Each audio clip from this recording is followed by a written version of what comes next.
எல்லா புகழும் உனக்கே சொந்தம் அல்லாஹ் ஏற்றுக்கொள்வாயே.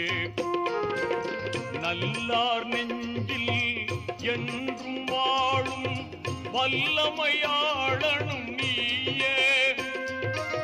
பாங்குடன் எங்கள் துஆவை ஏற்று, பாங்குடன் எங்கள் துஆவை ஏற்று பாவம் பொறுத்தருள்வாயே.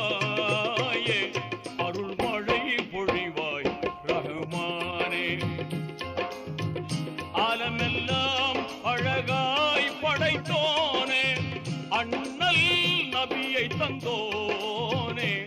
அருள்மழை பொழிவாய் ரஹ்மானே, அருள்மழை பொழிவாய் ரஹ்மானே.